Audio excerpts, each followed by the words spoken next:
Сәлеметсіздер ме оқушылар? Математика сабағын бастайық. 35-ші сабақ. Бүгінгі тақырып 8-9 сандарына көбейту және бөлу кестесі.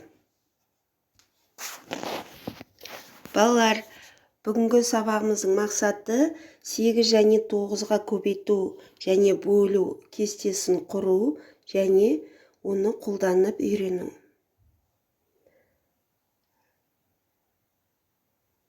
Балалар, және де бүгін біз жақсылық пен жамандық туралы, халық ертегілері туралы азғана әңгімелесетін боламыз.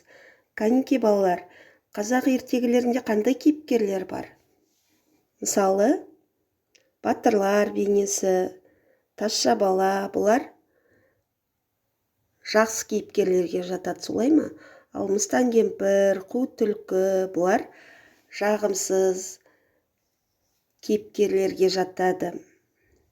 Мысалы, батырлар туралы ертегілерде таусоғар, желаяқ, тыңшы сияқты жақсы кейіпкерлер бар. Олар адамға көмектесуге дайын тұрады.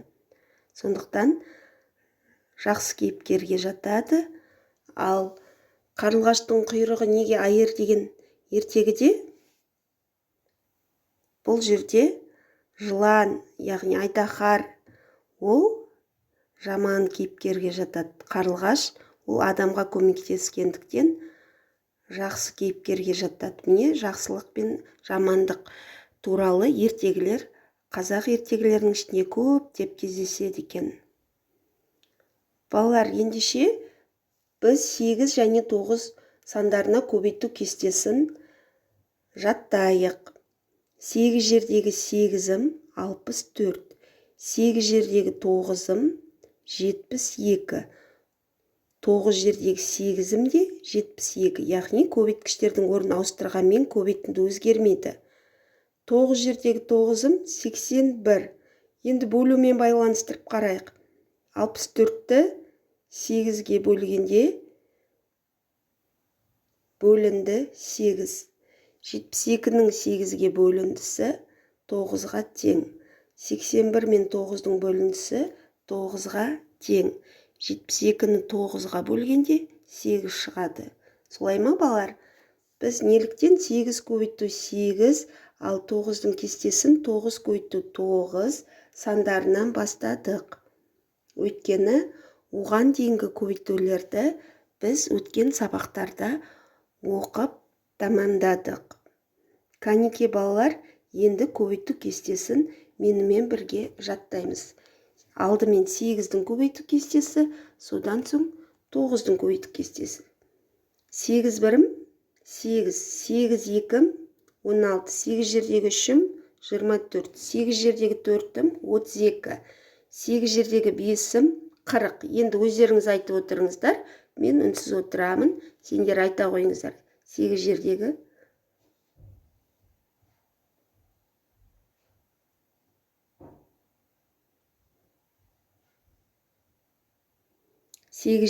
10-ім 80.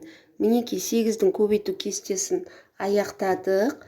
Енді 9 жердегі 1-ім 9, 9 жердегі 2-ім 18, 9 жердегі 3-ім 27, 9 жердегі 4-ім 36, 9 жердегі 5-ім 45, 9 жердегі 6-ым 54, 9 жердегі 7-ім 63, 9 жердегі 8-ім 72, 9 жердегі 9-ым 81, 9 жердегі 10-ым 90.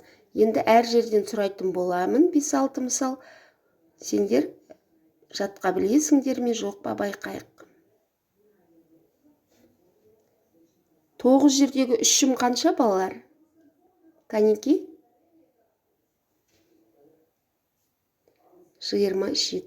8 жердегі 7-ім қанша? 56. 8 жердегі 5-ім 40. 9 жердегі 6-ым, жауапты айтып отырыңыздар, 54. 8 жердегі 2-ім 16. 9 9-ым қанша? 81. Оңай, солай ма? 9 жердегі 7-ім 63. 8 жердегі 4-ім 32. 8 жердегі 8-ім 64. 9 жердегі 5-ім 45. 9 жердегі 1-ім әрине 9. 8 жердегі 1-ім 8. 9 жердегі 4-ім 36. 8 9-ым 72. 9 2-ім 18. 9 8-ім 9 10-ға көйткенде 8 10-ға көйткенде 8 6-ға көйткенде 8 3-ім 24. Балалар, өте жақсы. Сендер көйту кестесін жетік меңгеру үшін 8 бен 9-дың видеоны басынан қойып, осы әр жерден сұраған жерге қойып, жаттасаңыздар болады. Балалар, сабағымызды одан әрі жалғастырамыз. Кәнеки оқулықпен жұмыс жасайық. 93-ші бетті ашып қойыңыздар. Онда бірінші және екінші есептерді жазбаша орындайтын боламыз. Жақсылық пен жамандық тақырыбындағы және жануарлар туралы қандай ертегілерді білесіңдер деді. Қоянның әрбір секіргені 8 бірлікке тең. 3, 6, 8 рет секіргенде неше бірлік болады дейді.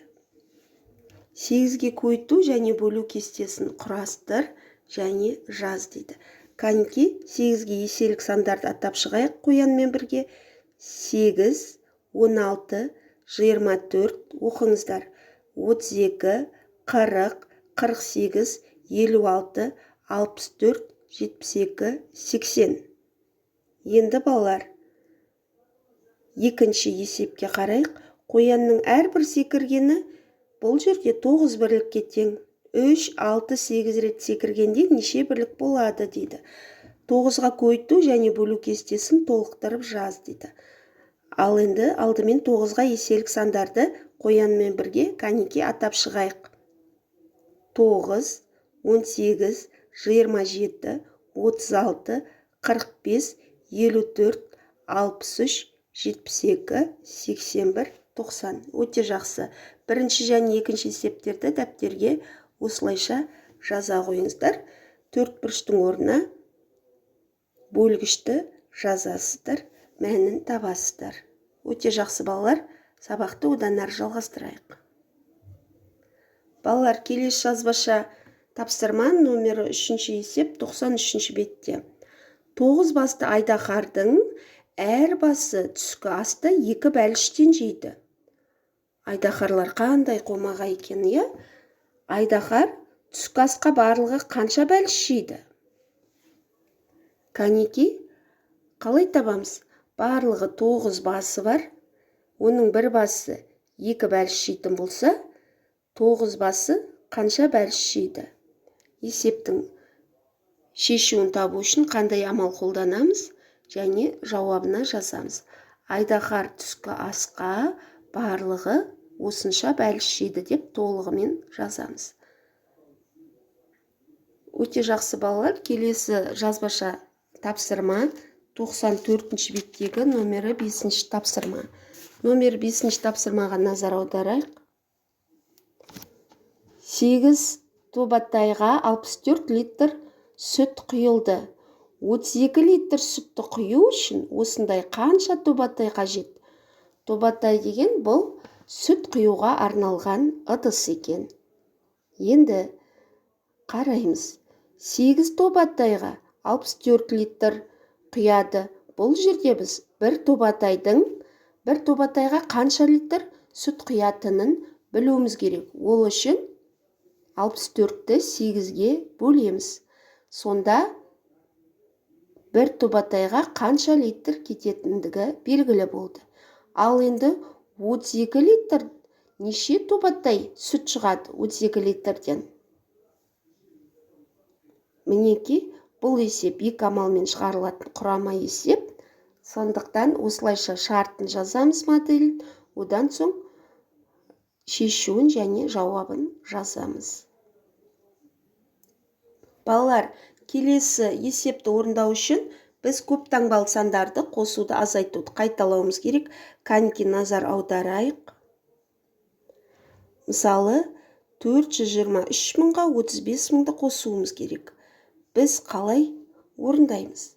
Алдымен 423 мыңды қосу 35 мың деп баған түрінде жазып аламыз. Бірліктің астына бірлікті, ондықтың астына ондықты, және класстарға бөліп қойсақ та болады.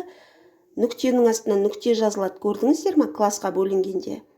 Енді астын сызамыз, қосу таңбасын қоямыз, ал енді қосуға кірісейік. Оңнан бастап солға қарай. Яғни бірлікке бірлікті қосам, 0-ге 0 қосамын, 0. Ондыққа ондықты қосам, 0-ге 0-ді қосқанда 0. Жүздікке жүздікті қосамын, 0-ге 0-ді қосқанда 0. Бірлік мыңға бірлік мыңдықты қосамын, 8, 3-ге 5-ті қосқанда 8, нүктені қойып қойсақ болады. Және ондық мыңдыққа ондық мыңдықты қосамыз, яғни 2-ге 3-ті қосам. 5. Жүздік мыңдықтың өзін жазып қоям, 4.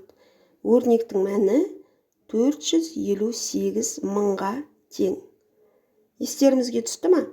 Келесі есеп бізде номері 7-ші есептің бірінші бағаны. Яғни тек қана мына бөлігін шығаратын боламыз, мынаны шығармаймыз.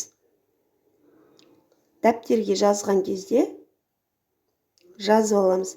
Балалар, бұл жерде бірінші амал жақшаның іші біріншісінде, солай ма? Қосып аламыз жаңағындай, одан соң азайтамыз. Екінші амал мынау, азайту. Ал екінші жағдайда бірінші амал жақшаның іші, екінші амал азайту. Сабақ түсінікті болды деп ойлаймын. Сабағымыздың соңында 5 бармақ әдісі бойынша бүгінгі сабақтан не үйрендіңдер? Бірінші, мен мынаны үйрендім. 8-дің көбейту кестесін үйрендім. Екінші, 9-дің көбейту кестесін үйрендім. Тағы 3-ші, 4-ші, 5-ші не үйрендіңдер? Осы номері 7-ші есептің астына тәптіштеп бәрін жазамыз. Сабағымыз аяқталды, сау болыңыздар.